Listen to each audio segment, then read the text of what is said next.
Бауырына салғырттықпен қарау, оларды құрметтемеу. Бұрынғыдай туысқандық қарым-қатынас жоқ, байқайсыздар ма? Бұрын байланыс көзі аз болғанда, керісінше барлығымыз бірге едік.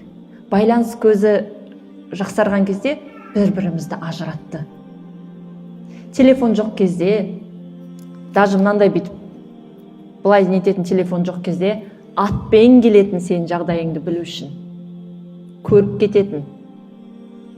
Телефон шыққаннан кейін сәл-сәл біреулер ауданға көше бастады, біреулер қалаға көше бастады. Телефон, WhatsApp шыққаннан кейін блокталу басталды. Өкінішті жағдай. Ал оны дейді, олардың ақылары мен құрметін білумен ауыстырдым дейді. Яғни әр бауырыңыздың ақылары бар.